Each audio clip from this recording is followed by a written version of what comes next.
امین المکین الحنین الکریم الرؤوف الرحیم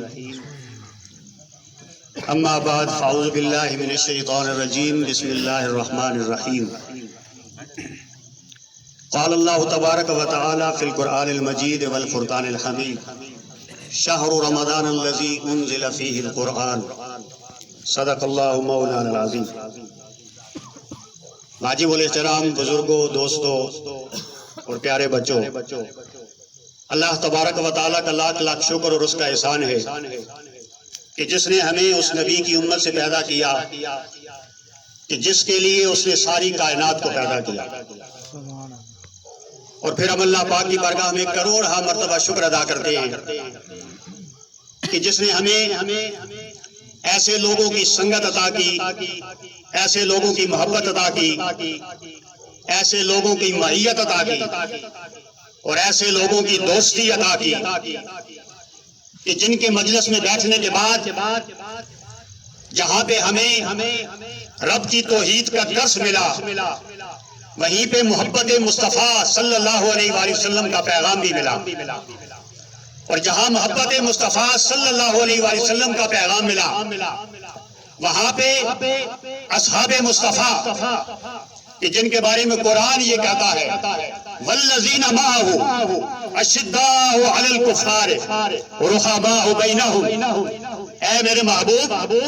تیرے ارد گرد جو تیرے پروانے ہیں، جو تیرے مستانے ہیں، جو تجھ پر جان نچھاور کرتے ہیں، ان کی شان یہ ہے کہ جب مخالفین سے ان کا واسطہ پڑتا ہے وہ سیسا پلائی ہو دیوار ہوتے ہیں، مگر جب آپس میں ملتے ہیں ایک دوسرے کے ساتھ بڑی محبت کے ساتھ، رحم دلی کے ساتھ ملتے ہیں، یہ ان کا کردار ہے۔ تو اللہ نے ایسے لوگوں کی صحبت میں بیٹھنا نصیب کیا کہ جن سے ہمیں صحابہ کی محبت کا درس ملا، اور پھر ہم اللہ پاک کی بارگاہ میں کروڑہا مرتبہ شکر ادا کرتے ہیں کہ باری تعالیٰ ایسے لوگوں کی سنگت میں تو نے ہمیں بیٹھنے کا موقع عطا کیا کہ جن کی بارگاہ سے ہمیں محبت اہل بیت کا درس ملا، اور یقیناً جس مومن کے ہاتھ میں ایک ہاتھ میں صحابہ کی محبت کا علم ہوگا اور ایک ہاتھ میں حسنین کریمین اور حضور علیہ الصلوۃ والسلام کی جو آل ہے اس کی محبت کا علم اٹھایا ہوا ہوگا، تو یقیناً اسی کا ایمان کامل ہوگا اور اسی کا ایمان بچ بھی پائے گا۔ الحمدللہ آج بڑی ہی مقدس تقریب میں اللہ نے ہمیں حاضر ہونے کی توفیق عطا فرمائی۔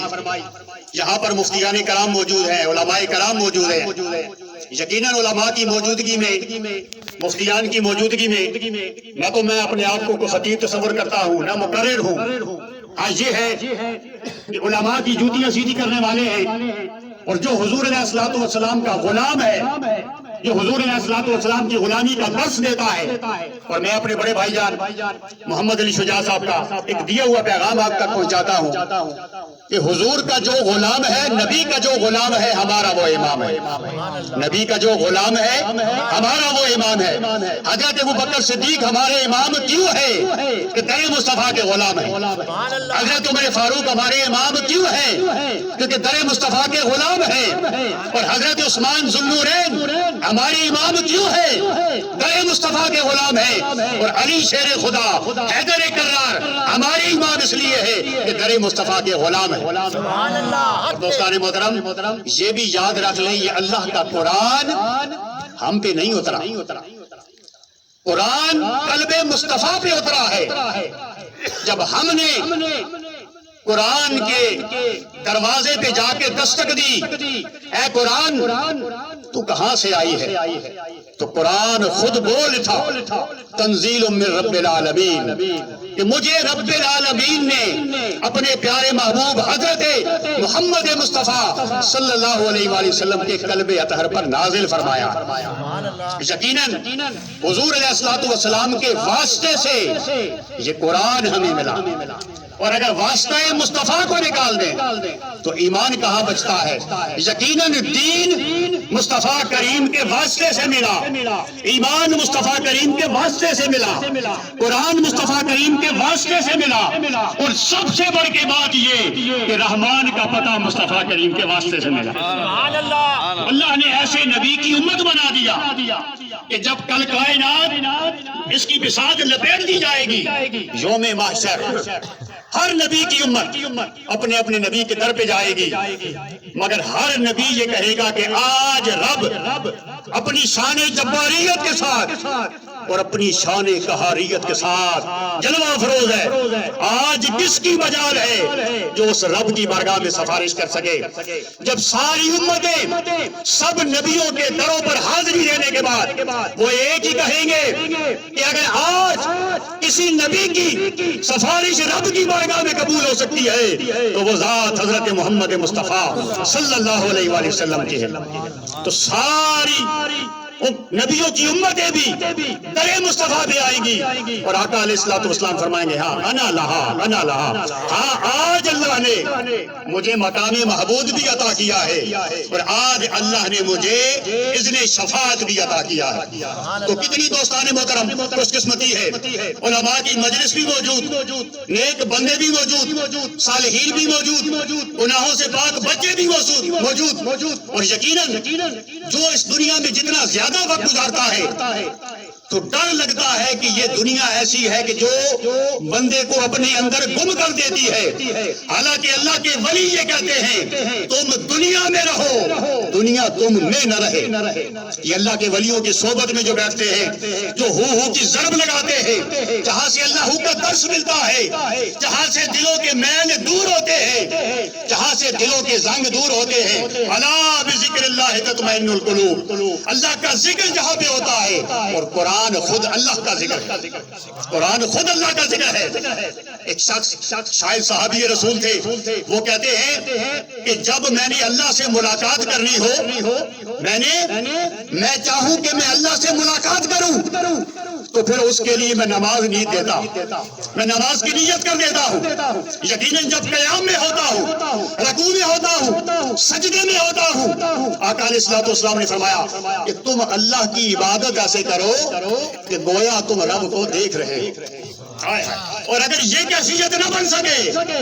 تو پھر کیفیت یہ ہو کہ وہ رب تمہیں دیکھ رہا ہے۔ ان میں سے کوئی ایک کیفیت ہونی چاہیے، اور یہی سبق یہ رمضان المبارک کے روزے ہمارا پختہ کرتے کہ ہم کھاتے پیتے نہیں، کوئی دیکھتا نہیں۔ دن کو یہ ایک ایسی عبادت ہے جو لوگوں کی نظروں سے اوجھل ہوتی ہے۔ میں نماز پڑھتا ہوں، لوگ دیکھتے ہیں، کوئی حج کے لیے جاتا ہے، لوگ دیکھتے ہیں، بلکہ حج کی یہ خوبی ہے، ایک ایسی عبادت ہے کہ ابھی حاجی گھر سے نکلتا نہیں، حج نہیں کیا ہوتا، مگر علاقے میں مشہور ہو جاتا ہے تو لوگ پوچھتے ہیں بھائی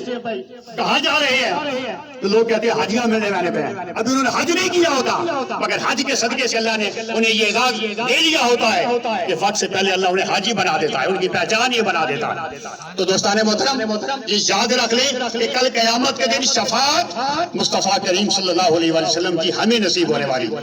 تو بڑی خوش قسمتی ہے وہ لوگ کہ جن کی اولادیں، جن کے سینوں میں اللہ نے قرآن کو محفوظ کر دیا۔ اب یہی حافظ قرآن جنہوں نے آج ختم قرآن پاک کیا، اور یہ ختم قرآن پاک کا مطلب اس انداز میں نہیں کہ یہ قرآن کا اختتام ہے، نہیں، بلکہ پہلا رکوع پڑھ کے دوبارہ یہ میسج دے دیا ہے کہ یہ خدا کا واحد کلام ہے کہ جو قیامت تک باقی رہے گا، مصطفیٰ کی شریعت وہ شریعت ہے جو قیامت تک باقی رہے گی، اور قرآن کا یہ اعجاز ہے کوئی قیامت تک پڑھتا رہے گا، اس کے سمندر سے موتی نکالتا رہے گا اور اس کے حلاوتیں ملتی رہیں گے قیامت تک۔ ہم دنیاوی کتابیں پڑھتے ہیں، اکتا جاتے ہیں، مگر قرآن کا یہ اعجاز ہے، اور پھر کل قیامت کے دن حفاظ کو اللہ کیا اعزاز عطا کرے گا، اللہ یہ اعزاز عطا کرے گا۔ تو قرآن دیکھیں قیامت کا دن بڑا بھیانک منظر ہے، ہم یہاں پہ خالد صاحب دنیاوی امتحان ہوتے ہیں نا، نامی دامی نے رزلٹ نکلنا آتے، ہر کوئی جا کو سنن میں آتے، پریشان ہونا، بابا نہیں فیل تھی ہیں کہ پاس تھی ہیں، ابھی اس کے پاس سپلی کے چانس بھی ہوتے ہیں، کوئی بات نہیں، اس دفعہ فیل ہو گیا، اگلی دفعہ پاس ہو جائے گی، مگر وہ امتحان کا جس کا نتیجہ نکلنا ہے، یا تو نامہ عمل دائیں ہاتھ میں ہے، جنت اس کا مقدر ہے، یا نامہ عمل بائیں ہاتھ میں ہے، جہنم اس کا مقدر ہے۔ تو دوستان محترم، اس وقت، اس لمحے میں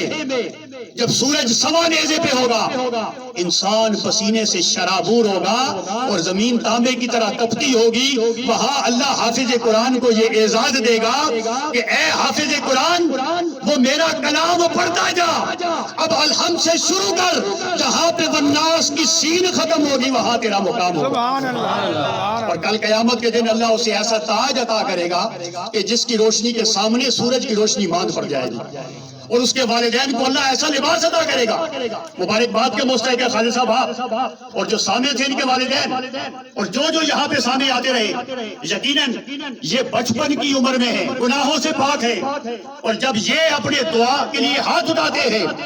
ہم جو بڑے ہیں، ہماری زندگیاں دوستان محترم، اب یہ دیکھ لیجئے کہ عمریں کتنے بڑھ گئے، حج کتنے زیادہ ہو گئے، حفاظ کتنے زیادہ ہو گئے، مدارس کتنے زیادہ ہو گئے، مساجد کتنی بڑھ گئی،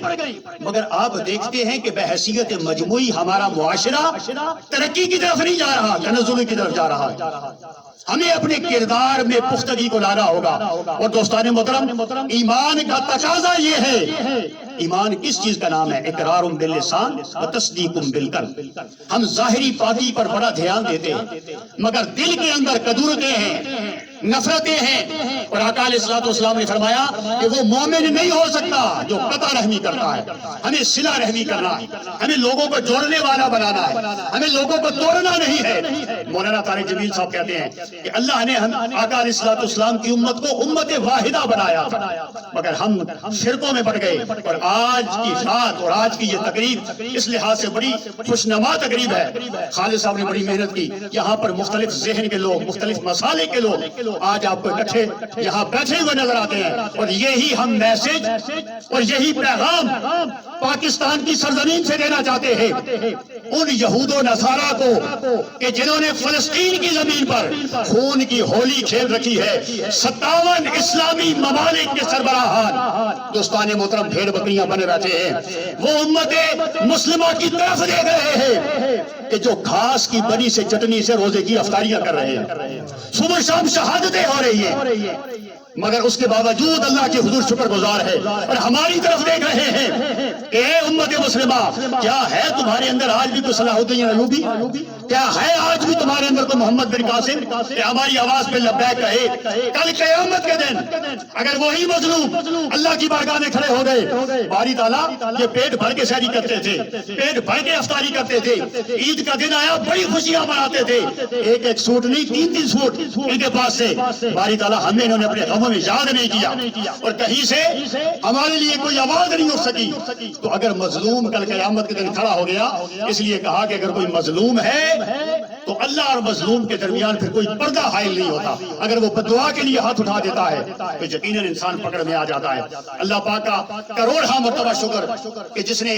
آج کی اس تقریب میں ہمیں آنے کا موقع دیا، اور یقیناً مبارکباد کے مستحق ہے خالد صاحب اور تمام منتظمین کہ جنہوں نے ایک ایک دروازے پہ جا کے دستک دی، ہمیں بلایا۔ یقیناً اگر آج ہم اس مبارک تقریب میں حاضر نہ ہوتے تو یہ موبائل ہمارے پاس ہے، یہ ہمیں کہاں چین کرنے دیتا، ٹک ٹاک ہمارے پاس ہے، سوشل میڈیا ہمارے پاس ہے، صبح سے لے کے شام تک میں اپنے قائد پروفیسر ڈاکٹر محمد طاہر القادری مدثر اللہ علیہ کی بات بتاتا ہوں۔ آپ فرماتے ہیں بقایا جناب لوگ اپنے جابطہ آنے و باہر نہ بنے کھڑ رہے کہ کہیں باہر کا رنگ ان پر نہ چڑھ جائے، بری صحبت میں نہ چلے جائے۔ اب وہ فرماتے ہیں کہ والدین کیا کریں، اب صحبتیں ان کی جیبوں میں، اس کا استعمال اچھا بھی ہے برا بھی ہے، مگر دوستان محترم ہم اپنی گریبان میں جھانک کے دیکھ لیں کہ ہم اس کا استعمال پازیٹیو کتنا کرتے ہیں، نیگیٹو کتنا کرتے ہیں۔ تو الحمدللہ آج کی اس تقریب میں اللہ نے ہمیں حاضری کا موقع عطا کیا، ہم اس کی بارگاہ میں کروڑ مرتبہ شکر ادا کرتے ہیں اور دعا کرتے ہیں کہ باری تعالیٰ یقیناً نہ کوئی قرآن پڑھنے کا حق ادا کر سکتا ہے، نہ کوئی قرآن سننے کا حق ادا کر سکتا ہے، اور آفرین ہے اس چھوٹی عمر میں اس سامع کو سلام کرتا ہوں کہ یقیناً حافظ صاحب پر بھی بڑی ذمہ داری ہوتی ہے، رکوع کہاں پہ کرنا ہے، آیت سجدہ کہاں پہ آ رہی ہے، آیات کا بھی خیال رکھنا ہے، تعداد کا بھی خیال رکھنا ہے، مگر اس کے ساتھ جو ہم مقتدی پیچھے کھڑے ہوتے ہیں ہم تو کہیں گم ہوتے ہیں، ہمیں نہیں معلوم ہوتا جب اللہ اکبر امام کہتا ہے ہم رکوع میں چلے جاتے ہیں، مگر سامع بڑے ہوشیاری کے ساتھ کھڑا ہوتا ہے کہ کہیں پہ اگر کوئی مسٹیک ہوگی تو اس کو ٹھیک کروانا ہوتا ہے۔ اللہ پاک اس کی عمر میں بھی، حافظ صاحب کی عمر میں بھی برکت عطا فرمائے، دین و دنیا کی کامیابی عطا فرمائے، انہیں اپنے والدین کی آنکھوں کی ٹھنڈک بنائے، اور یہ یوں ہی ہمیں قرآن سناتے رہے اور ہم ان سے قرآن سنتے رہیں، قرآن کی صحبت میں ہم بیٹھتے رہیں، قرآن کی آیات ہمارے ایمان کو بڑھوتری نصیب کرواتی رہے اور ہم قرآن سے محبت کرتے رہے، حضور سے محبت کرتے رہے، یہاں تک کہ جنت اللہ پاک ہمارا مقدر بنا دے۔ یقیناً ختم قرآن پاک تو ہو گیا اور تلاوت کلام مجید بھی ہو گئی، مگر ایک مرتبہ پھر میں دعوت دیتا ہوں جناب حافظ صاحب کو، قاری حافظ صاحب کو کہ بڑے خوش الہانی میں قرآن پاک کی تلاوت کرتے ہیں، تلاوت کلام مجید کریں گے، اس کے بعد انشاءاللہ تعالی یہ پروگرام جاری ہو سکے گا۔